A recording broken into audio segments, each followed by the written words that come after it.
జై పిరమిడ్ జగత్, జై హో పిరమిడ్ జగత్, జై జై పిరమిడ్ జగత్.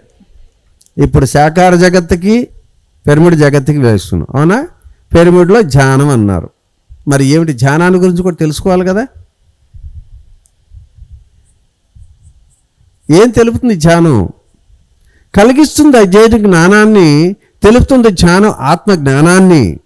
అధ్యయనుడు చదువుకుంటే ఏమొస్తుంది? విజ్ఞానం వచ్చింది. విజ్ఞానం వస్తే ప్రపంచంలో సమస్తం తెలుసుకుంటాం. కానీ ధ్యానం చేస్తే ఆత్మ జ్ఞానం వచ్చింది. ఆత్మజ్ఞానం తెలుసుకుంటే మన గురించి మనం తెలుసుకుంటాం. అసలు మన గురించి మనకు తెలియకుండా ప్రపంచంలో సమస్తం తెలుసుకుంటే ఏమన్నా నిష్ప్రయోజనమా? మనం ఎవరు, ఎక్కడి నుంచి వచ్చాం, ఎందుకోసం వచ్చాం, మన లక్ష్యం ఏమిటి, గమ్యం ఏమిటి, ఇది కూడా తెలుసుకోవాలి కదా. ఇప్పుడు మీరు బస్సు ఎక్కారు, బస్సు ఎక్కినప్పుడు బస్ కండక్టర్ వచ్చి ఏమంటాడు? టికెట్ టికెట్ అంటాడు. నా అలాంటి అమాయకుడు టికెట్ ఏంటి సార్ అన్నాడు బుర్రగొక్కుంటా. బస్సులో జనం అంతా గొల్లు నవ్వుతారు. మరి అమాయకుడా, అసలు టికెట్ అంటావు ఏంది, ఎక్కడికి వెళ్ళాలో తెలియదు అయింది అంటాడు. నేను ఎక్కడికి వెళ్ళాలంటే ఎక్కడికి నాకు తెలియదండి. ఏముంది, ఎంతకనే ఉందా? కాబట్టి ధ్యానం అనేది ఎంతో అద్భుతమైనది. ఇంకా ఏం తెలుపుతుంది ధ్యానం అంటే,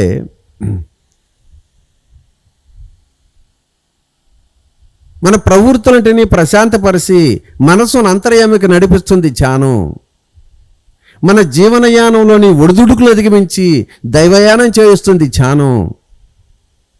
కావాలి మనిషికి గాలి, నీరు, ఆహారం, కావాలి మనసుకు తెలివి, జ్ఞానం, ధ్యానం.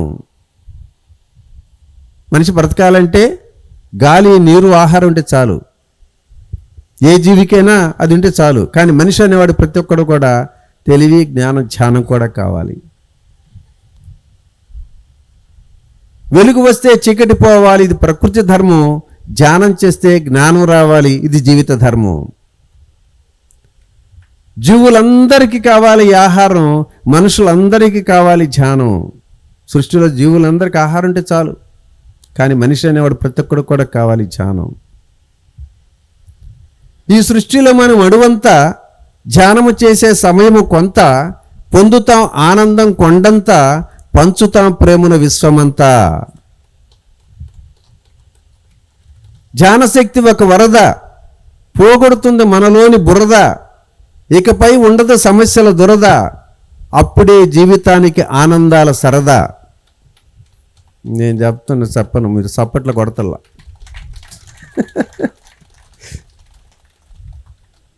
అదొక వీక్నెస్. ఏం చెబుదాం, చప్పట్లు కొడితేనే మాటలు వస్తాయి. మాకు చిన్నప్పుడు బుర్రకథలు చెప్పేవాడు ఒకడు ఉండేవాడు. పక్కన బోర్ ఊతుంటే అనర్గళంగా చెప్పేవాడు పద్యాలు. అപ്പോసారి బోర్ ఆగిపోయింది, ఆ పని చేయక అంతే, ఈ నోటి మాట పడిపోయింది, నా వల్ల గదిలో కూర్చున్నాడు.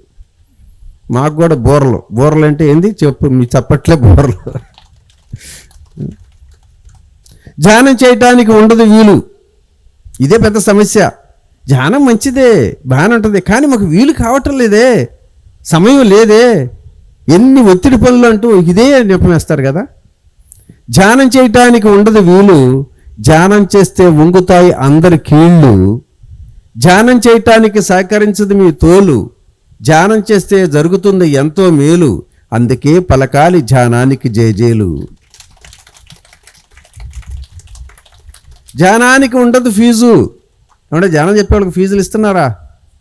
ధ్యానానికి ఉండదు ఫీజు, ధ్యానం చేస్తే పోతుంది అందరిలోని బూజు.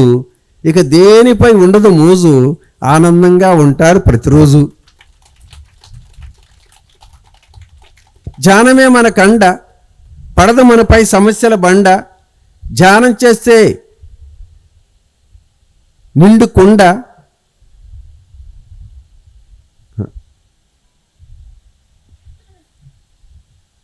ధ్యానం చేస్తే నిండుకుండ, పడదు మనపై సమస్యల బండ. పోయింది. గట్టిగా క్లాప్స్ కొడితే సార్కి స్ఫూర్తి, ఇంకా వరద వస్తూనే ఉంటుంది.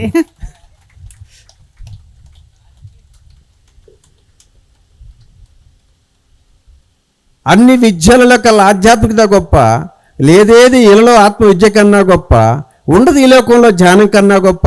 ఇంతకన్నా గొప్ప ఏమైనా ఉంటుందా?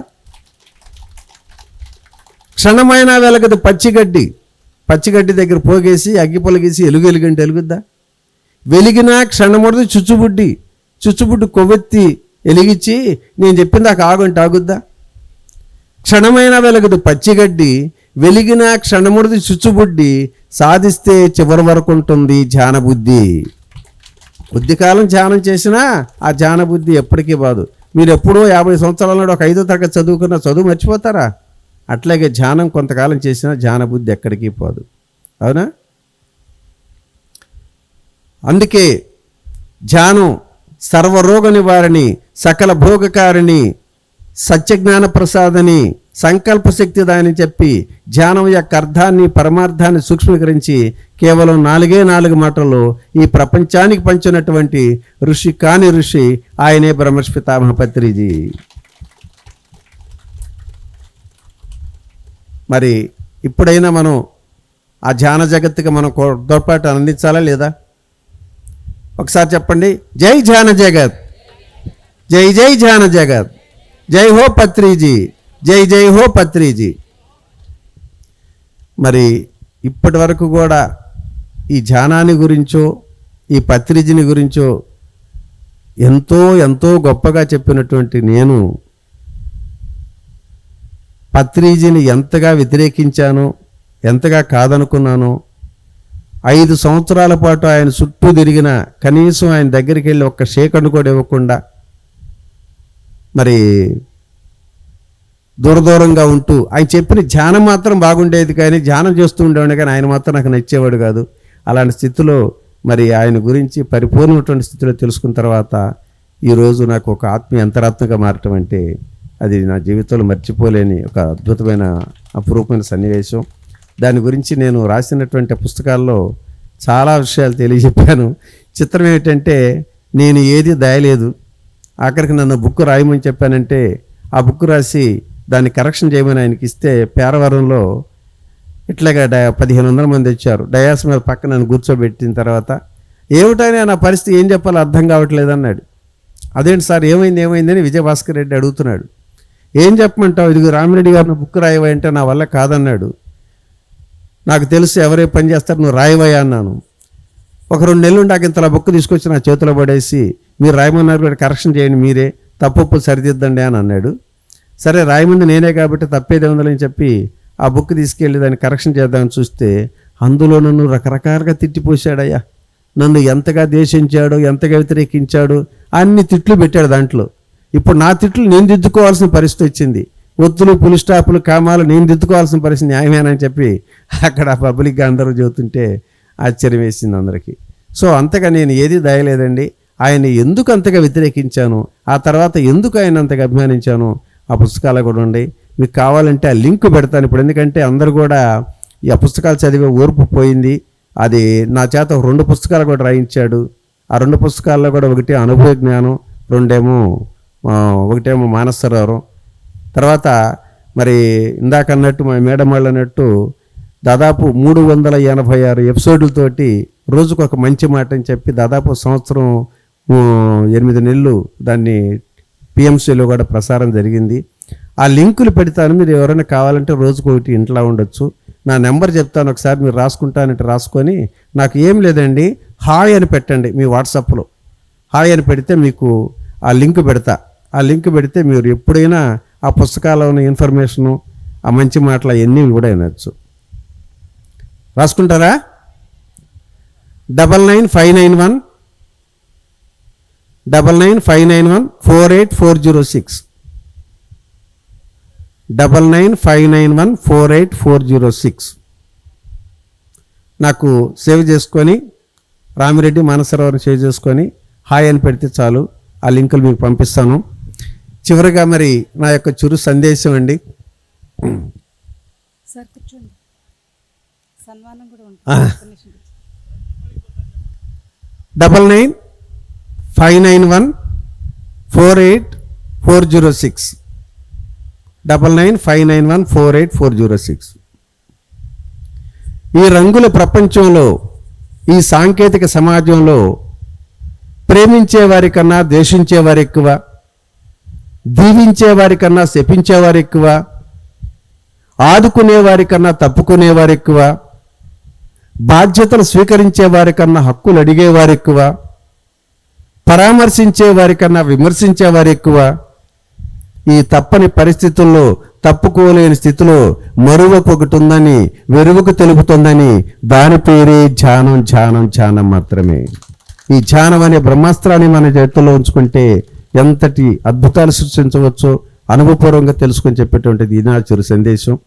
అలాగే చివరిగా మరి మీ ఒక్కరికి ఒక ప్రత్యక్ష ఆహ్వానం. ఇక్కడ కూర్చున్న వాళ్ళలో విజయవాడ కృష్ణానది ఒడ్డున్నటువంటి మానస సరోవరాన్ని ఇప్పటి వరకు కూడా రాని వాళ్ళు ఎంతమంది చేతులు ఎత్తండి. ఓయమ్మో, ఇంతమంది ఉన్నారా? చాలా చాలా సంతోషం. ఈరోజు నా పంట పండింది. ఇంతమంది ఆత్మబంధువులు కలుసుకోవటం నిజంగా నాకు మర్చిపోలేని ఒక మధురానుభూతి. తప్పనిసరిగా మీరందరూ కూడా ఆ మానస సరోవరం దర్శించండి. విజయవాడ బస్టాండ్కి కేవలం 5 కిలోమీటర్లు, రైల్వే స్టేషన్కి 6 కిలోమీటర్ల దూరంలో 24 అవర్స్ మరి ట్రాన్స్పోర్ట్ ఉండేటువంటి అతి దగ్గరగా ఉన్నటువంటి నది పక్కనే ఉంటుంది. ఒక 15,000 చదరపు అడుగులతో 3 ఫ్లోర్లతో బిల్డింగు, ఒక అద్భుతమైన శక్తిక్షేత్రమైనటువంటి 36x36 పిరమిడ్, చక్కటి లాన్లు, చెట్లు, అది ఒక పచ్చటి ప్రకృతి. ఇందాక కానీ ఇక్కడ స్వామి చెప్పినట్టు ప్రకృతి విహారంగా అది కూడా అక్కడ అలాగే ఉంటుంది. మీకు కావాలంటే ఒక వీడియో కూడా పెడతాను. మానస సరోవరం పత్రిజీ అంటాడు, మానస సరోవరం చూసావా అంటారు. చూడలేదు సార్ అన్నాను. పోయి ఆ కృష్ణలో దూకి సావయ్యా, దూకి సావు అని చెప్పి తిడుతుంటే వెంటనే పరిగెత్తుకుంటూ వచ్చి సార్ మమ్మల్ని సావమంటున్నాడండి, ఎక్కడండి మానస సరోవరం చూడాలని వచ్చేవాళ్ళు. కాబట్టి తప్పనిసరిగా ఆ మానస సరోవరం దర్శించండి. హిమాలయ మంచు కొండలలో వెలసిన ఆ మానస సరోవరం సృష్టి మనకి ఇచ్చిన ఒక బహుమానం. కృష్ణానది తీరంలో వెలిసిన ఈ మానస సరోవరం ప్రకృతి మనకి ఇచ్చిన ఒక వరం. ఇందులో ధ్యానం చేస్తే పులకరిస్తుంది మన నరం, అవుతుంది విశ్వశక్తి మన పరం, ఇక మారుతుంది మన యొక్క స్వరం, ఇక జీవితం అంతా సుందరం సుందరం సుందరం. Thank you. వాట్సాప్ నెంబర్ అదే sir. Manipal hospital, Manipal care of అసలు ఎక్కడైనా చూడండి. విజయవాడ దిగి మీరు మణిపాల్ హాస్పిటల్ అంటే ఆటో వాళ్ళు టక్కని తీసుకొస్తారు. బస్సులు 24 అవర్స్ బస్సులు ఉంటాయంటే అక్కడ మణిపాల్ హాస్పిటల్ దగ్గర ఆగుతాయి. విజయవాడ టు గుంటూరు, విజయవాడ టు తెనాలి, ఇక చెన్నై హైవే రోడ్ అనమాట. అది ట్రాన్స్పోర్ట్ ఈజీగానే ఉంటుంది. త్వరగా ఎవరైనా రావచ్చు. ఎవరైనా రాదలసిన నాకు ఫోన్ చేసినా కూడా నేను అది అసలు మీకు ఇంకొకటి గూగుల్లో మానస సరోవరం విజయవాడ అని కొడితే చాలు, గూగుల్లో మొత్తం మీకు మ్యాప్తో సహా చూపిస్తుంది. ఓకే. మానస సరోవరం ధ్యానాశ్రమం ఎంతో అద్భుతమైన ప్రదేశం అండి. ఎన్నో విశేషమైన కార్యక్రమాలు సారు చేస్తూ ఉన్నారు. ఇంత జ్ఞానాన్ని మనకి ఇన్ని మంచి మాటల రూపంలో వరద పొంగి పొర్లి అందరూ ఎంత తన్మయులు అయిపోయారో మీ మొహాల్లో చూస్తేనే అర్థమవుతుంది. గట్టిగా క్లాస్. సార్ కూడా 2 మిత్రులు విజయవాడ నుంచి మన ధ్యానంలో వచ్చి ఉన్నారు. వారిని కూడా సన్మానించుకుందాం. గాంధీ గారిని వేదిక మీదకి ఆహ్వానించుకుందాం సన్మానించడానికి. సార్ రండి. శాస్త్రి గారు లవకుశ పిరమిడ్ ధ్యాన మందిరాన్ని ఏడుకొండల గారిని వేదిక మీదకి ఆహ్వానిస్తున్నాం. వేణుగోపాల్ గారిని కూడా వేదిక మీదకి ఆహ్వానిస్తున్నాం. ముగ్గురిని సన్మానించుకుందాం.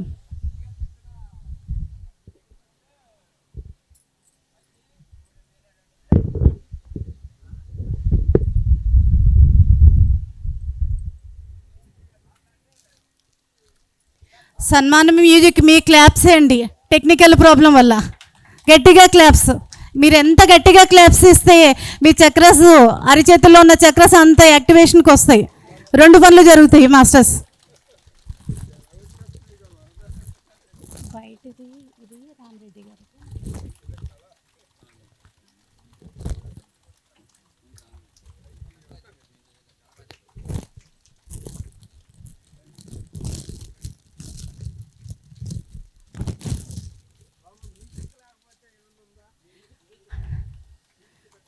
ఎవరి దగ్గరైనా సన్మానం మ్యూజిక్ ఉంటే కొంచెం ప్లే చేయగలరు.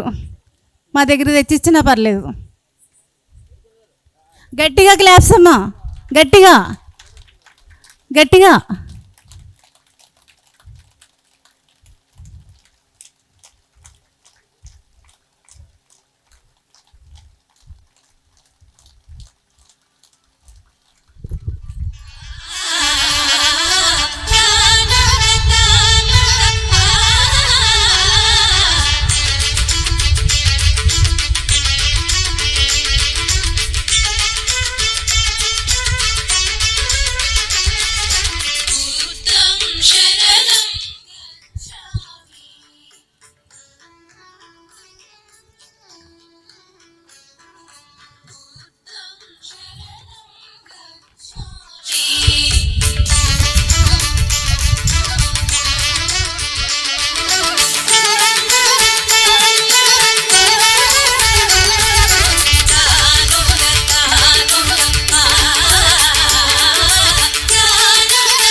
ప్రతి ఒక్క పిరమిడ్ మాస్టర్ కూడా విశ్వ కళ్యాణం కోసం, మూగజీవులకు రక్షణ కోసం విశేషమైన సేవలు చేస్తున్నారు.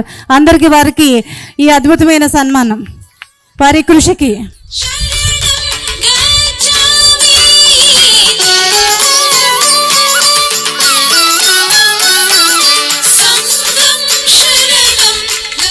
థ్యాంక్ యూ వెరీ మచ్ అండి రామరెడ్డి గారు, అలాగే విజయవాడ ఇచ్చేసిన ధ్యానులందరికీ కూడా. నెక్స్ట్ ప్రోగ్రాంలోకి వెళ్ళిపోదాం ఫ్రెండ్స్. ఈరోజు ఇంకొక అద్భుతమైన సెషన్ నిర్వహించుకోబోతున్నాం. శ్రీకాకుళం నుంచి వచ్చిన గాంధీ గారితో భగవద్గీత గురించి అద్భుతమైన విశేషమైన జ్ఞానము అందుకుందాం. Please welcome sir. Thank you madam. Bodagatlapalem నుంచి శివ గారు వచ్చారు. ఒకసారి డయాస్ మీదకి రావాల్సిందిగా ప్రార్థన. పక్కన కూర్చుంటారు. ఈ రెండు ఇవి తీసేస్తే సరే.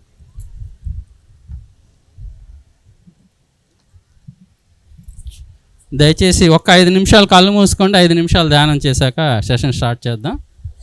జరిగే శ్వాసని గమనిద్దాం. ఎప్పుడైతే ధ్యానం చేస్తూ ఉంటామో అవి మన లోపలికి ఇంకుతాయి ఫ్రెండ్స్. రండి సార్. ఇక్కడికి ఇటు పక్కకి వెళ్దాం సార్. ఏ నామము వద్దు, ఏ రూపము వద్దు, కేవలం సహజ శ్వాసనే గమనిద్దాం.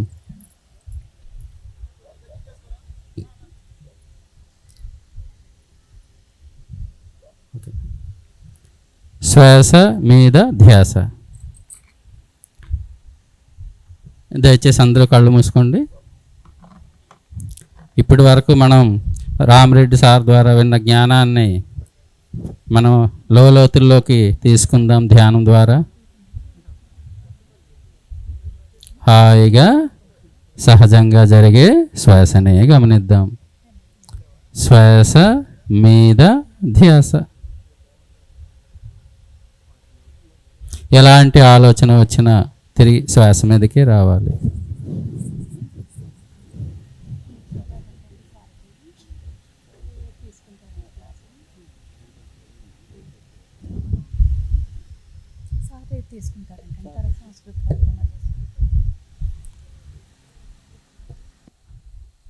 అది మంచి ఆలోచన అయినా, చెడు ఆలోచన అయినా, ఎలాంటి ఆలోచన అయినా తిరిగి మళ్ళీ శ్వాస మీదకే వద్దాం. కేవలము శ్వాస మీద ధ్యాస. ధ్యానం సర్వరోగ నివారిణి, సకల భోగకారిణి, సత్యజ్ఞాన ప్రసాదిని.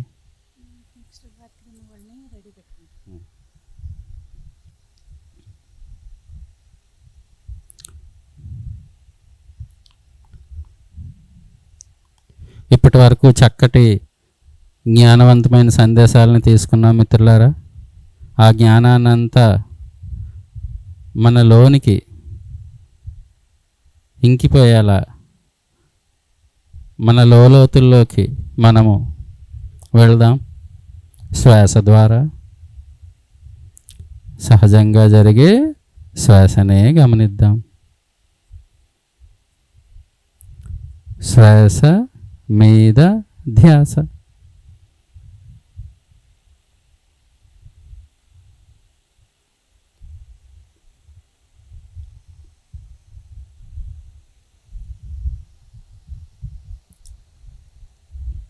ఏ రూపము వద్దు, ఏ నామము వద్దు,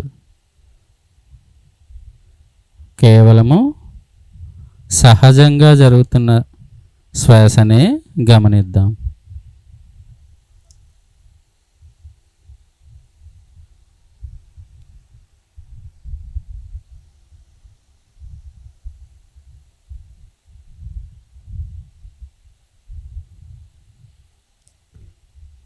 చక్కని ప్రకృతి ఒడిలో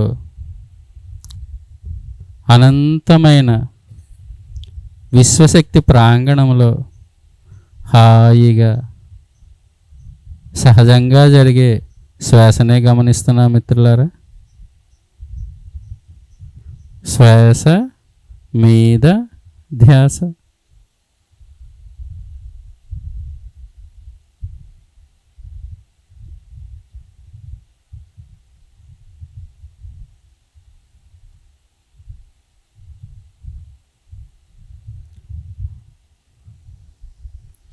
అనంతమైన విశ్వశక్తి ప్రాంగణంలో మనం ఉన్నాం మిత్రులారా. బుద్ధ పౌర్ణమి సందర్భంగా ఇక్కడికి అందరం మనము విచ్చేసాము. అనంతమైన శక్తిని సంపాదించుకుందాం మిత్రులారా ధ్యానం ద్వారా.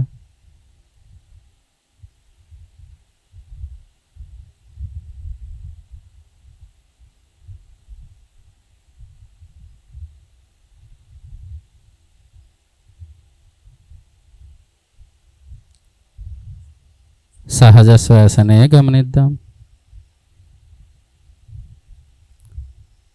శ్వాస మీద ధ్యాస.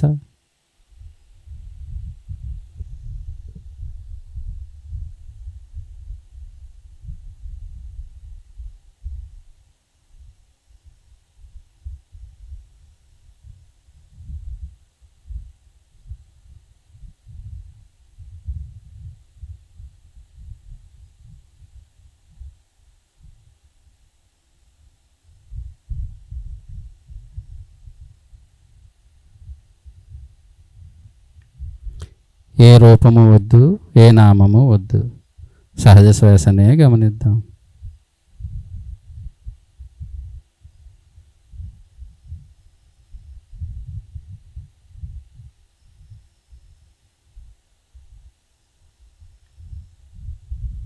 హాయిగా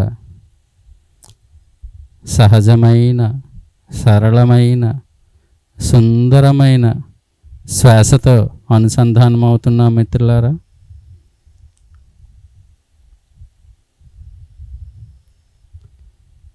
కేవలము శ్వాస మీద ధ్యాస.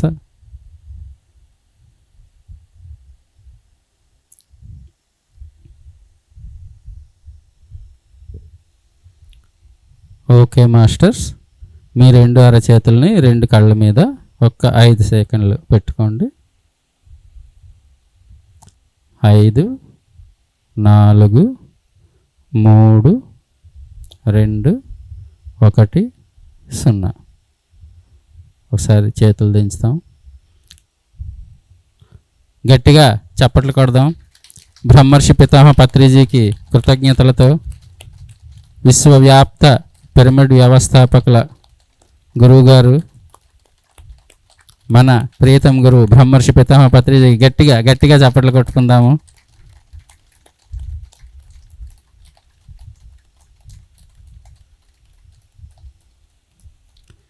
చక్కగా మరి ఈరోజు నాకు తోడు కూడా వచ్చారు మన శివగారు, మా మిత్రుడు. బుడగట్లపాలెం నుంచి వచ్చారు. ఈయన గురించి చాలా వరకు అందరికీ తెలిసే ఉంటుంది, నేను ప్రత్యేకంగా చెప్పక్కర్లేదు. బోయవాడి నుంచి వాల్మీకి దశ అన్నమాట. బోయవాడు ముందు ఎలాగ ఉండేవాడో, ఎంత క్రూరత్వంతో ఉండేవాడో, ఆ తర్వాత ధ్యానం చేసి వాల్మీకిగా ఎలా మారాడో సేమ్ అలాంటి కథ అయింది కూడా అనమాట. ఈయన పక్కన ఉండుకొని భగవద్గీత చెప్పడం నా అదృష్టం. ఓకేనా, మీరేమైనా మాట్లాడతారు? భగవద్గీత ఒక అద్భుతం. ఎలాంటి వారైనా, ఎలాంటి కష్టాలున్నా, ఎలాంటి బాధలున్నా భగవద్గీత జ్ఞానం దగ్గరికి వెళ్ళేసరికి మనకి దానికి పరిష్కారం దొరుకుతుంది. ఈ భూమి మీద దగ్గర దగ్గర ఇప్పుడు ఎంతమంది, 800 కోట్ల మంది జనాభా. 800 కోట్ల మందికి 800 రకాల సమస్యలున్నా అంతమందికి పరిష్కారం భగవద్గీతలో దొరుకుతుంది. అంతటి అద్భుతమైన విజ్ఞాన సర్వస్వము భగవద్గీత. భగవద్గీతని మన నిత్య జీవితంలో మనము అధ్యయనం చేయాలి. ప్రతిరోజు ఆ శ్లోకాలు, వాటి అర్థాలు అధ్యయనం చేసి మన జీవితాలకి అన్వయించుకోవాలి. అంతటి అద్భుతమైన గ్రంథము భగవద్గీత. ఈ భూమి మీద మనుషులు 7 కేటగిరీలుగా విభజింపబడ్డారు. మనందరికీ తెలిసిందే. ఏంటి, ఆత్మపరంగా శైశవాత్మగా ఉండి కొంతమంది ఉంటారు. అంటే వాళ్ళు తక్కువ జన్మలు తీసుకుంటారు. ఒక 10 జన్మలు, 15 జన్మలు అలా తీసుకుంటారు అనమాట. వాళ్ళు నిద్రపోయినప్పుడు బయటకు ప్రతి ఒక్కరు నిద్రపోయిన తర్వాత సూక్ష్మ శరీరంతో బయటకు వస్తారు. వచ్చి మనం ఏం చేస్తాము, ఇక్కడ కూర్చున్నాము అంటే దగ్గర మనము 450 జన్మలు దాటి వచ్చాము, అందుకే ఇక్కడ కూర్చోగలిగామన్నమాట. అందుకే ఇలాంటి విషయాలన్నీ మన చెవులు పడుతున్నాయి. అలాగే మనము బయటికి రాగానే రాత్రి పడుకున్నప్పుడు మిగతా లోకాలకు వెళ్తాం. చక్కటి మహాసభలు అవుతూ ఉంటాయి, మన పూర్ణాత్మ దగ్గరికి వెళ్తాము, అక్కడి నుంచి సలహాలు జ్ఞానం అన్నీ తెచ్చుకుంటాం ప్రతిరోజు. కానీ ఈ శైశవాత్మలో ఏంటి, బయటకు వస్తారు కానీ ఎక్కడికి వెళ్ళాలో ఏం చేయాలో తెలియదు, కొత్త కదా, బెడ్ పక్కనే ఉంటారు. మళ్ళీ ఎప్పుడు శరీరం కదులుతుందో లోనికి దూరిపోదామని చూస్తారనమాట. అట్లాంటి వాళ్ళు శైశవాత్మలు. తర్వాత బాల్యాత్మ స్థితిలో ఉన్న మనుషులు ఉన్నారు, యవ్వనాత్మ స్థితిలో ఉన్నవాళ్ళు ఉన్నారు, ప్రౌఢాత్మ స్థితిలో ఉన్నవాళ్ళు ఉన్నారు, విముక్తాత్మ స్థితిలో ఉన్నవాళ్ళు ఉన్నారు, పరమాత్మ స్థితిలో ఉన్నవాళ్ళు ఉన్నారు. ఈ అన్ని స్థితుల్లో ఉన్న వాళ్ళకి కూడా భగవద్గీత మార్గదర్శకత్వం చేస్తుంది. అంత గొప్పది భగవద్గీత. ముఖ్యంగా మన బాధలకి, కష్టాలకి, సమస్యలకి, మన ఆందోళనకి, ఒత్తిళ్ళకి అన్నిటికీ కారణం ఏంటి అంటే మన లోపల ఉండే అజ్ఞానము. మనం ఎంత అజ్ఞానంలో ఉంటే అన్ని బాధలు బయట ప్రపంచంలో ఉంటాయి. మనం ఎంతెంతగా జ్ఞానం సంపాదించుకుంటే ఆ బాధల నుంచి, దుఃఖం నుంచి, రోగాల నుంచి బయట పడతా ఉంటామన్నమాట. మరి భగవద్గీత ఏం చేస్తుంది, పూర్తి జ్ఞానాన్ని మనకి ఇస్తుంది అనమాట. ఎప్పుడైతే ఆ జ్ఞానాన్ని మనము ఆచరిస్తామో, ఆచరణలో పెడతామో, చక్కగా మన దుఃఖాల నుంచి, బాధల నుంచి బయటకు వచ్చేయగలుగుతాం. అంత గొప్పది భగవద్గీత. ఒకసారి దేవతలందరూ సూర్యుడి దగ్గరికి వెళ్ళారు.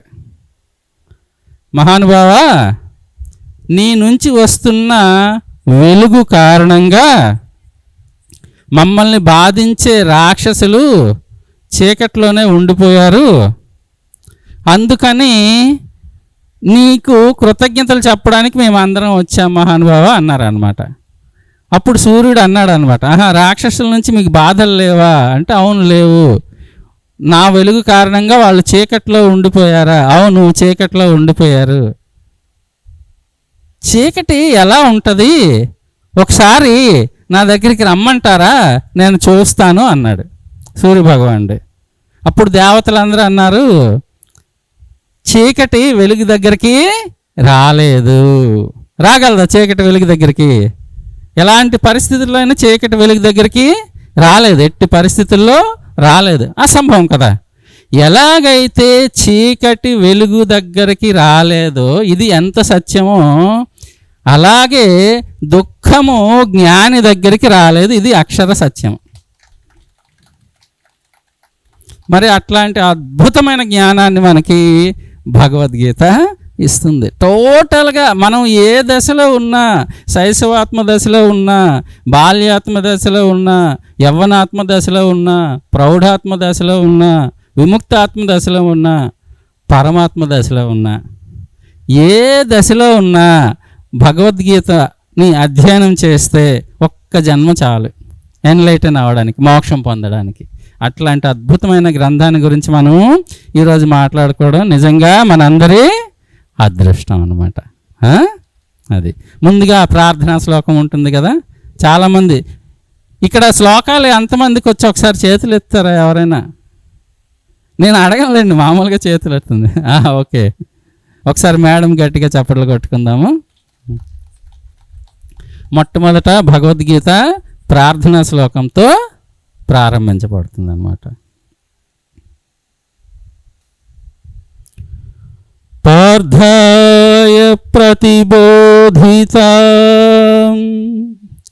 భగవతా నారాయణేన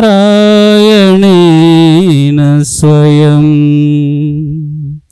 వ్యాసేన గ్రథితాం పురాణమునినా మధ్యే మహాభారతం అద్వైతామృతవర్షిణి భగవతి అష్టాదశాధ్యాయిని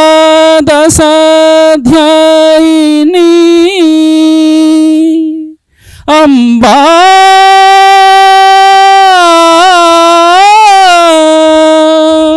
త్వామనుసంధామి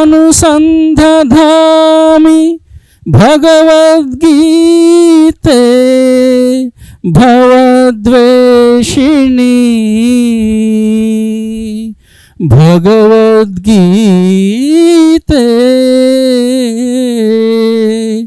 భవద్వేషిణి. మొట్టమొదటి ప్రార్థనా శ్లోకం అన్నమాట ఇది. 18 అధ్యాయాలు గల భగవద్గీతని పార్థాయ ప్రతిబోధితాం భగవత నారాయణైన స్వయం, సాక్షాత్తు నారాయణుడే పార్థుడికి అంటే అర్జునుడికి భగవద్గీతని బోధించాడనమాట. వ్యాసేన గ్రథితాం పురాణమునిన మధ్య మహాభారతం ఎవరితో గ్రంథించబడిందంటే లిఖించబడిందంటే వ్యాస భగవానుడు చెప్తుంటే వినాయకుడు రాశాడనమాట. మహాభారతంలో ఉండే మధ్యలో లిఖించబడింది. వ్యాసేన గ్రథితం పురాణమునిన మధ్య మహాభారతం. అద్వైత అమృతవర్షిణి, ఇది చాలా కీలకమైన విషయం అన్నమాట. అద్వైతం అనే అమృతాన్ని మన మీద కురిపిస్తుంది భగవద్గీత. మన కష్టాలకు కారణం, మన దుఃఖానికి కారణం, మన బాధలకు కారణం ఏంటంటే మనము ద్వైతంలో ఉన్నాము కాబట్టి. ఇప్పుడు మనం ఎక్కడున్నాము? ఇప్పుడు మనం ఉండే ప్రపంచం ఏంటి? ద్వంద్వ ప్రపంచము, ద్వైత ప్రపంచము. ద్వైత ప్రపంచం అంటే రెండు ఉన్న ప్రపంచంలో మనం ఉన్నాము. విభజనలో మనం ఉన్నాము అన్నమాట. రెండు ఉండే ప్రపంచంలో మనము ఉన్నాము కాబట్టి మనకి దుఃఖం కలుగుతుంది, బాధ కలుగుతుంది, రోగాలు వస్తున్నాయి. వీటన్నిటి కారణం ఏంటి? మనము ద్వంద్వ ప్రపంచంలో ఉండడమే. రెండు ఉండే ప్రపంచంలో మనం ఉన్నామన్నమాట. ఏటి రెండు ఉన్న ప్రపంచం మనకు తెలిసిందే కదా. పగలు రాత్రి రెండు ఉన్నాయి కదా, వెలుగు చీకటి రెండు ఉన్నాయి కదా, మంచి చెడు రెండు ఉన్నాయి కదా, కష్టము నష్టము రెండు ఉన్నాయి కదా. అన్నీ రెండే కదా. అన్నీ రెండు ఉన్న ప్రపంచంలో మనం ఉన్నాము. మనం ఉండి ఇప్పుడు ఏం చేస్తున్నాం? మనము నాకు దుఃఖం వద్దు, సంతోషమే కావాలి, నాకు చెడు వద్దు, మంచే కావాలి, నాకు నష్టం వద్దు, లాభమే కావాలి కదా.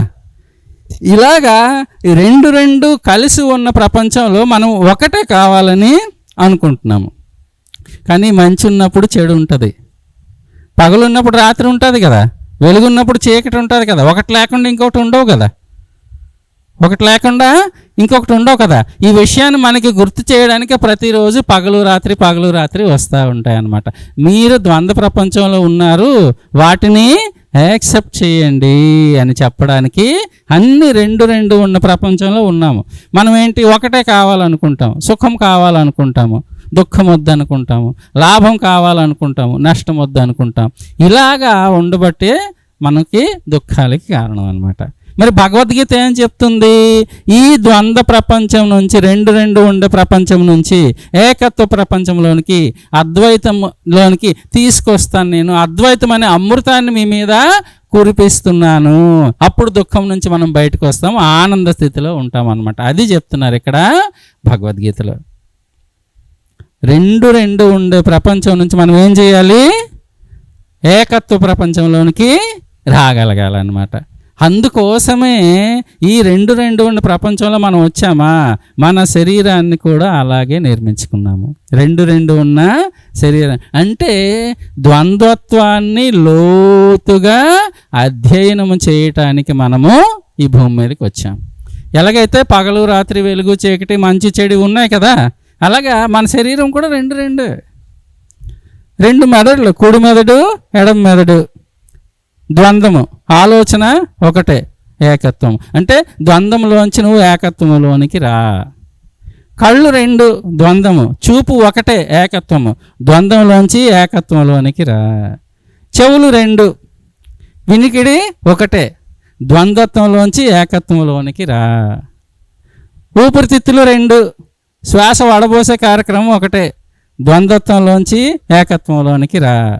కిడ్నీలు రెండు, రక్తాన్ని వడపోసే కార్యక్రమం ఒకటే, ద్వంద్వత్వంలోంచి ఏకత్వంలోనికి రా.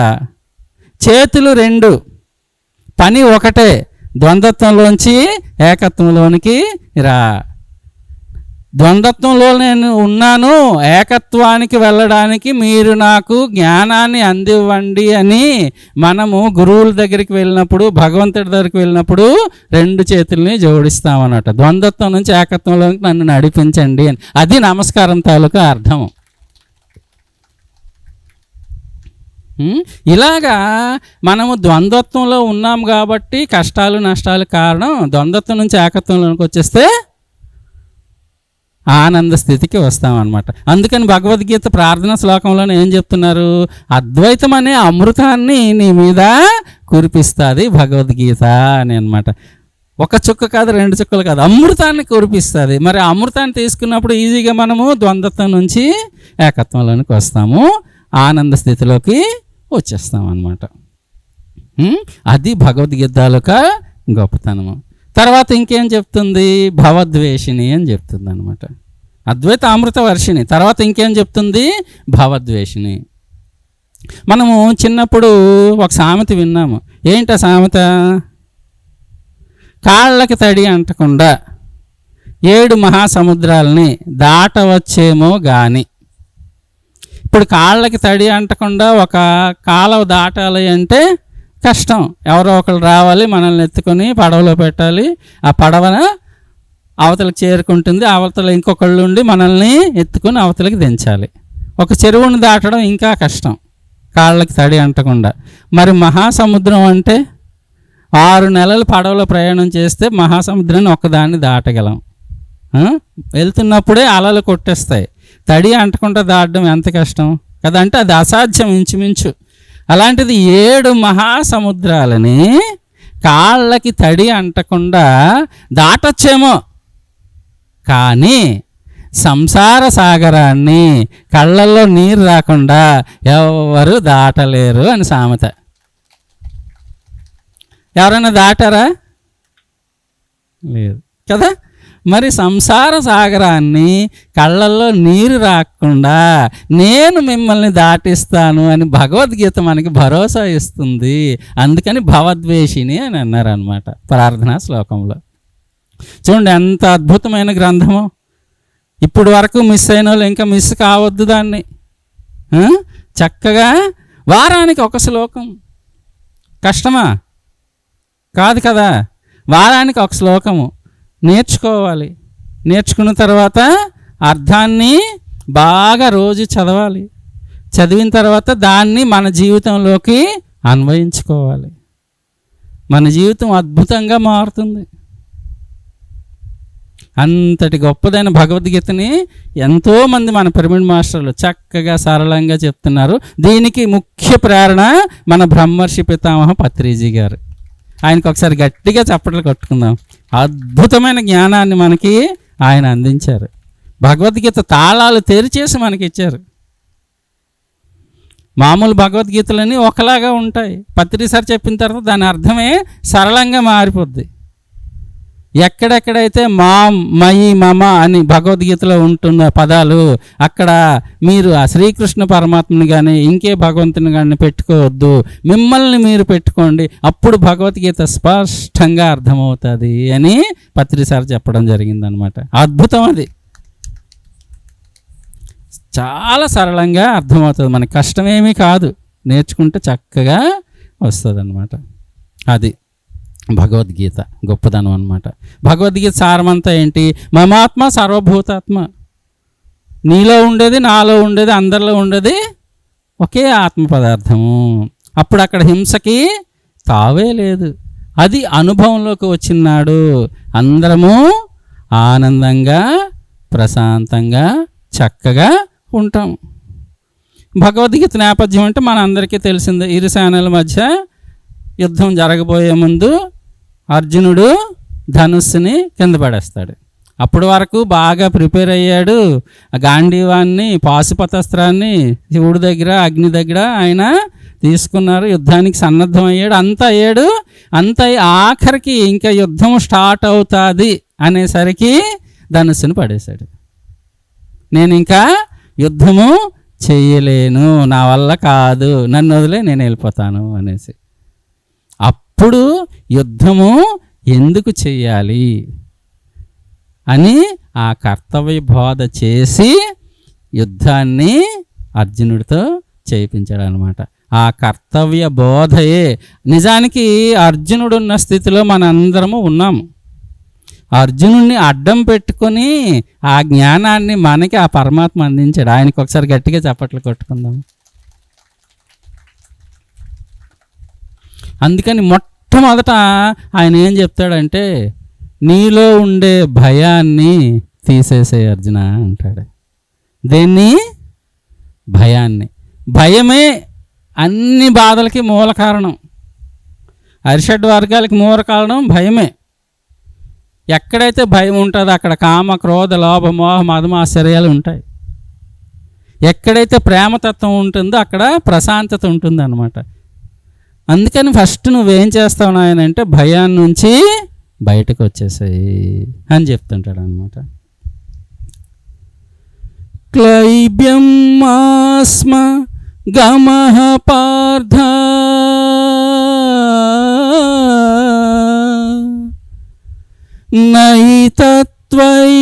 నైతత్వయుపపద్యతే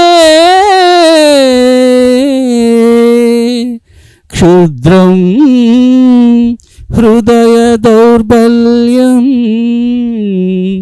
త్యక్తోత్తిష్ఠ పరంతప. క్లైబ్యం ఆస్మ గమః పార్థ. ఈ నపుంసకత్వం, ఈ పిరికితనము నీకు తగదు. నా ఏతత్వయి ఉపపద్యత, ఇది నీకు తగదు. ఈ పిరికితత్వం అనేది నీకు తగదు.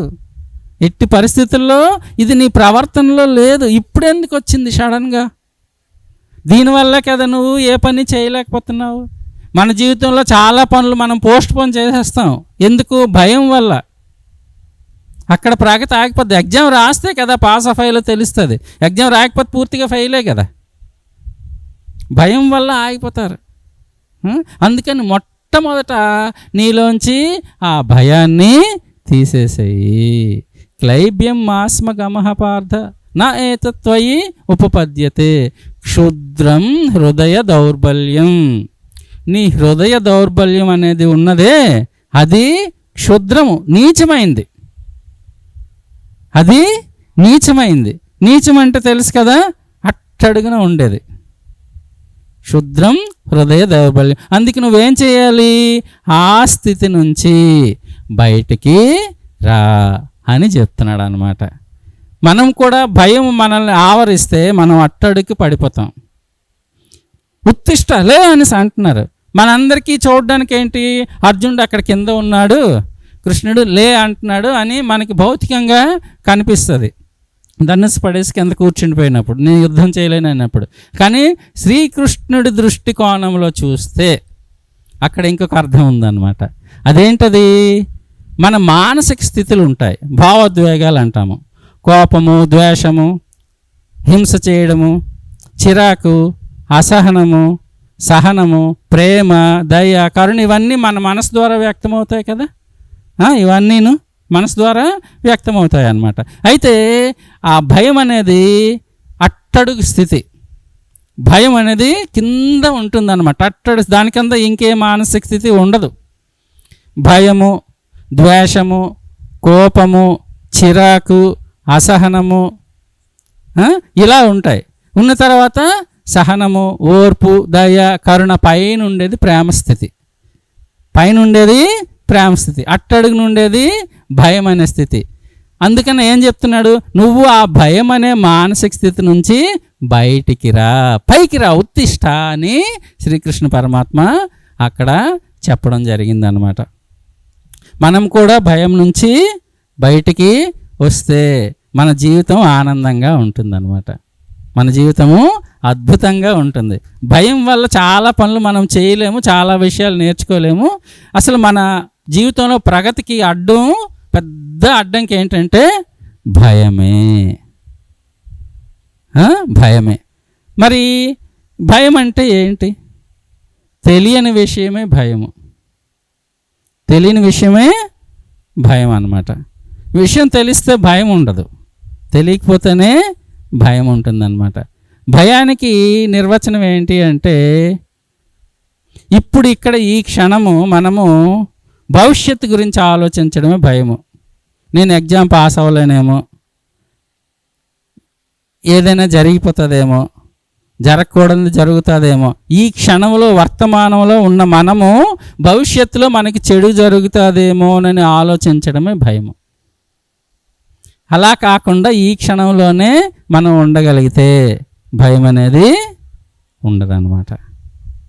ఆ విషయాన్ని శ్రీకృష్ణ పరమాత్మ స్పష్టంగా మొట్టమొదటి శ్లోకంలోనే క్లైబ్యం మాస్మ గమః పార్థ న ఏతత్వయుపపద్యతే క్షుద్రం హృదయ దౌర్బల్యం త్యక్తోతిష్ట పరంతప అని చెప్తున్నాడు అనమాట. ఇప్పుడు సడన్గా మనం రూమ్లో ఉన్నాం, ఒక పులి వచ్చింది అనుకోండి, టక్కున మనం ఏం చేస్తాము? తప్పించుకోవాలని చూస్తాం కదా, తప్పించుకోవాలని చూస్తాం కదా. అది భయం కాదు, దానిని తెలివి అంటాం అనమాట. మనల్ని మనం రక్షించుకోవడానికి చేసే ప్రయత్నము.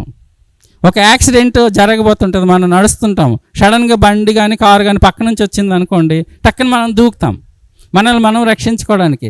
దాన్ని భయం అనరు. అది మనం ఏంటంటే మనల్ని మనం రక్షించుకోవడానికి తెలివి అన్నమాట. మరి భయం అంటే ఏంటి?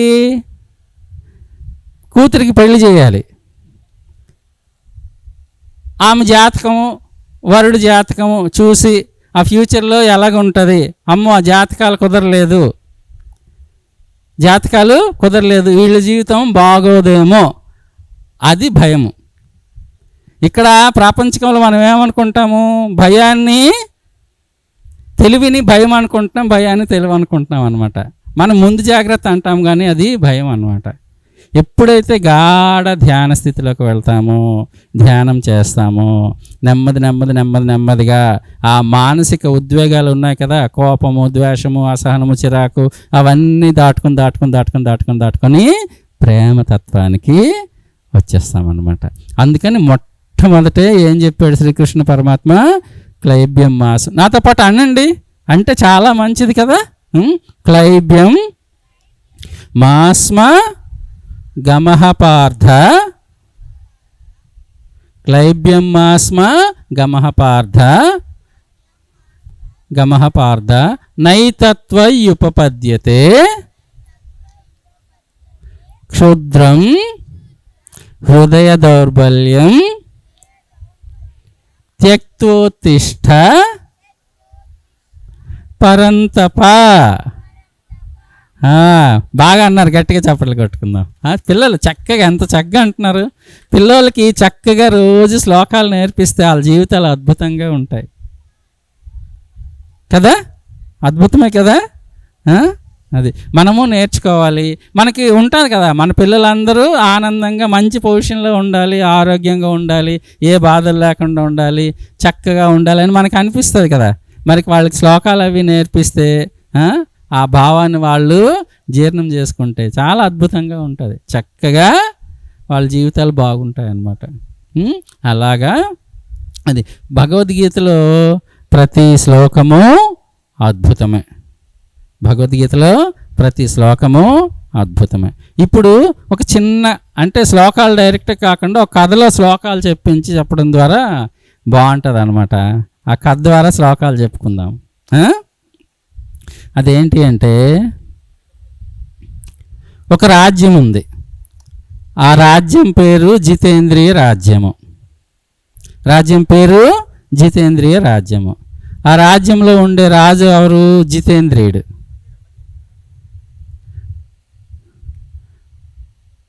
రాజ్యంలో ఉండే రాజు ఎవరు? జితేంద్రియుడు. అయితే జితేంద్రియుడు ఒకసారి సరదాగా షికార్కని అడవికి వెళ్ళాడు. ఎక్కడికి వెళ్ళాడు? అడవికి వెళ్ళాడు. అడవికి వెళ్ళినప్పుడు అలాగ షికారు చేస్తూ చేస్తూ అలాగ వెళ్ళాడు. ఇలాగ అడవిలోకి చాలా దూరం వెళ్ళిపోయాడు. అడవిలోకి చాలా దూరము వెళ్ళిపోయిన తర్వాత ఆయనకి బాగా దాహం వేసింది. దాహం వేసి అక్కడెక్కడైనా ఏమన్నా దొరుకుతుందా చూద్దాం అనేసరికి అక్కడ కుటీరం కనిపించింది. ఆ కుటీరం కనిపించినప్పుడు తిన్నగా అక్కడికి వెళ్ళాడు అనమాట. ఆ కుటీరం దగ్గరికి వెళ్ళి లోనికి చూసేసరికి ఒక సన్యాసి ఉన్నాడు. ఆయన సాధన చేసుకుంటూ ఉన్నాడు అనమాట. దాహంగా ఉంది, మంచినీళ్ళు ఇవ్వండి అనేసి అడిగాడు అనమాట. అప్పుడు ఆ సన్యాసి అడిగాడు, చూడబోతే నువ్వు మహారాజులాగా ఉన్నావు, ఇదిగో దాహానికి నీళ్ళు ఇస్తున్నాను తీసుకో, మహారాజులాగా ఉన్నావు, నీ పేరు ఏం పేరు అంటే నా పేరు జితేంద్రియుడు అని చెప్పాడు. మీదే రాజ్యం అంటే జితేంద్రియ రాజ్యము అని అన్నాడు అనమాట. జితేంద్రియుడు అంటే ఇంద్రియాలని జయించినవాడు. జితేంద్రియుడు అంటే ఇంద్రియాలను జయించినవాడు. ఇంద్రియాలు జయించడం చాలా కష్టము, నీ పేరు జితేంద్రియుడు అంటున్నావు కదా, మరి నువ్వు ఇంద్రియాలను జయించావా అంటే నేను జయించాను ఇంద్రియాలని అనేసి అన్నాడు అనమాట. అవునా, మరి మీ రాజ్యం పేరు జితేంద్రియ రాజ్యం అంటున్నావు కదా, మరి అందులో ఉండే ప్రజలందరూ ఇంద్రియాలను జయించారంటే జయించారు అన్నాడు. అది అసాధ్యము, ఇంద్రియాలను జయించడము చిన్న విషయం కాదు అనేసి ఆ సన్యాసి అన్నాడు అనమాట. చెప్తూ ఉదాహరణ చెప్తుంటాడు అనమాట. అదేంటి అంటే జింకను పట్టే వేటగాడు ఏం చేస్తాడు, వల వేస్తాడు అడవిలో. వల వేసిన తర్వాత చక్కటి వాయిద్యాన్ని వాయిస్తాడు. ఆ వాయిద్యానికి మోహము చెంది జింక మైమర్చిపోయి పరిగెట్టుకుంటూ వచ్చి ఆ వలలో చిక్కుకుంటుంది. అప్పుడు జింకని వేటగాడు పట్టేస్తాడు. శబ్ద స్పర్శ. స్పర్శ అంటే రెండో ఇంద్రియం అనమాట. ఏనుగును పట్టే ఆ వేటగాడు ఏం చేస్తాడంటే పెద్ద గొయ్యి తవ్వి, కందకం లాంటిది పెద్ద గొయ్యి తవ్వి దానిపైన పల్చటి వెదురు కొమ్మలు అవి వేస్తాడనమాట. ఆకులు వేసి మట్టి కప్పేస్తాడు. చూడడానికి ప్లెయిన్గానే ఉంటుంది అనమాట. ఆ ఏనుగుల మంద దగ్గరికి వెళ్ళి అటు ఆడ ఏనుగులు ఉంటే ఇటు మగ ఏనుగుని పెడతాడు, అటు మగ ఏనుగులు ఎక్కువ ఉంటే ఇక్కడ ఆడ ఏనుగుని పెడతాడు. స్పర్శ సుఖం కోసం వచ్చి గోతులో పడిపోతాయి. తర్వాత రూప, మినుగురు పురుగులు అనమాట. ఎక్కడ వెలుగు ఉంటే అక్కడికి వచ్చి అవి మాడి మసి అయిపోతాయి అన్నమాట. రస, చేపలు పట్టడానికి గేలం వేస్తారు కదా వేటగాళ్ళు, చేపలు పట్టడానికి గేలం వేస్తాడు కదా, ఆ చేపలు నీటిలో ఉండే నాచును తింటాయి. నాచును తింటే చిన్న చిన్న క్రిమి కీటకాలని తింటూ ఉంటాయి అన్నమాట. ఎర్రని వానపామును చూడగానే ఇదేదో బాగా రుచిగా ఉంటుందేమో అని వచ్చి చేప టక్కన పట్టేస్తుంది అనమాట. పట్టేసి దొరికేస్తుంది కదా. అంటే చేప నోరు తెరిచి దాన్ని పట్టుకుంది కాబట్టి అది కష్టాల్లోకి వెళ్ళిపోయింది అనమాట. ఇక్కడ ఈ విషయంలో మనం అద్భుతమైన పాయింట్ని క్యాచ్ చేయొచ్చు. ఏంటంటే నోరు తెరవకుండా ఉన్న చేప ఏ గేలానికి చిక్కదు కదా. నోరు తెరవకుండా ఉన్న చేప ఏ గేలానికైనా చిక్కుతుందా? చిక్కదు. నోరు తెరిచింది కాబట్టి చిక్కింది అనమాట. మనం కూడా మన ప్రాపంచిక జీవితంలో నోరు తెరవకుండా ఉంటే ఎటువంటి చెడు కర్మలకి చిక్కము, ఎటువంటి చెడు కర్మలకి చిక్కము. 85% చెడు కర్మలు నోటి ద్వారానే జరుగుతాయి. ఇంకొకరిని జడ్జిమెంట్ చేయటం వల్ల, ఇంకొకరిని దూషించడం వల్ల, ఇలా అనమాట. ఎప్పుడైతే నోరు తెరవకుండా గమ్మున కామ్గా ఉంటామో కర్మల్లో ఇరుక్కోమన్నమాట. శబ్ద స్పర్శ రూపరస గంధ. ఒక తుమ్మిది పురుగు లాంటిది ఉంటుందన్నమాట. ఆ తుమ్మిది పురుగు ఏంటంటే పౌర్ణమి రోజుల్లో కలుపు వికసిస్తుంది. వికసించినప్పుడు ఆ తుమ్మిది పురుగు అక్కడికి చేరుతుంది అనమాట. అది ఎంత శక్తివంతమైంది అంటే టేకు దొంగని ఇటు నుంచి అటు దోల్చుకొని వెళ్ళిపోగలదు. అట్లాంటి టేకు దొంగని దోల్చుకొని వెళ్ళగలిగినంత శక్తివంతమైన తుమ్మిది పురుగు ఈ కలుపు రేకులు పల్చగా ఉంటాయి కదా, అలాగొచ్చి అక్కడ ఉండిపోద్ది. పగలయ్యేసరికి రేఖలు మూసుకుంటాయి. మూసుకున్నప్పటికీ ఎంత శక్తివంతమైంది కూడా ఆ వాసన వల్ల వచ్చే మోహం వలన అది అలాగుండి చచ్చిపోద్ది.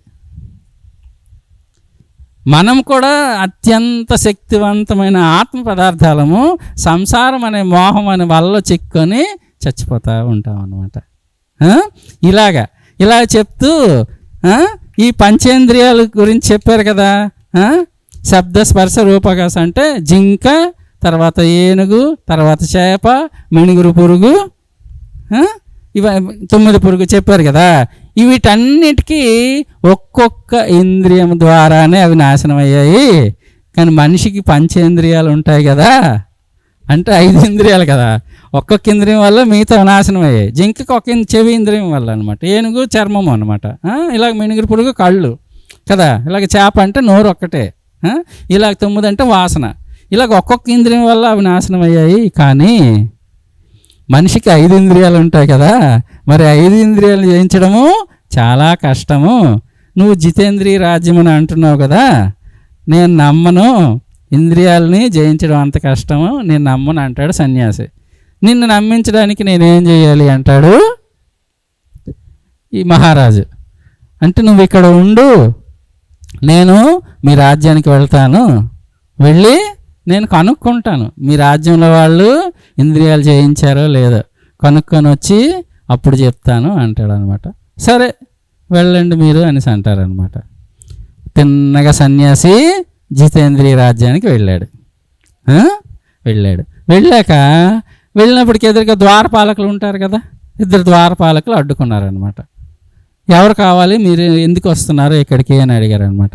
అప్పుడు ఈ సన్యాసి ఏం చెప్పాడంటే, పక్కన అరణ్యంలో నేను ఉంటున్నాను, మీ మహారాజు వ్యాహ్యాలకని సాయంత్రం వచ్చాడు అడవికి, సింహం వచ్చి తినేసింది, ఒక్క ఎముక కూడా మిగలలేదు అని బోరుని ఏడుస్తున్నాడు. ఇప్పుడు మీ పరిస్థితి ఏంటి, మీ రాజ్యానికి రాజు లేడు కదా అనేసి ఏడుస్తున్నాడు అనమాట. అప్పుడు ద్వారపాలకులు నవ్వారు. నవ్వి భగవద్గీతలు ఈ శ్లోకం చెప్తున్నారు అనమాట. వాసాంసి జీర్ణాని యథా విహాయ నవాణి గృహ్ణాతి నరోపరాణి తథా శరీరాణి విహాయ జీర్ణ అన్యాని సంయాతి నవాని దేహే. ఈ శ్లోకం చెప్పారనమాట. వాసాంసి జీర్ణాన్ని యథా విహాయ నవాని గృహణాతి నరోప్రాణి. ఎలాగైతే మనిషి తన శరీరం కోసము బట్టలు చిరిగిపోతే దీనిని వదిలేసి ఏం చేస్తాడు, కొత్త వస్త్రాలు ధరిస్తాడు కదా కదా. ఈ శరీరాన్ని కప్పుకోవడానికి వస్త్రాలు ధరిస్తాము, ఇవి చిరిగిపోతే ఏం చేస్తాము, ఇవి పడేసి కొత్త వస్త్రాలు తీసుకుంటాం. అలాగే ఈ శరీరంలో ఉన్న నీవు ఈ శరీరము కాదు. ఈ శరీరంలో ఉన్న నీవు ఎవరు, నువ్వు ఈ శరీరము కాదు, నువ్వెవరు, ఈ శరీరంలో ఉంటున్న మరణమే లేని శాశ్వతమైన ఆత్మవు. మరణమే లేని శాశ్వతమైన ఆత్మ నువ్వు ఈ శరీరంలో ఉంటున్నావు.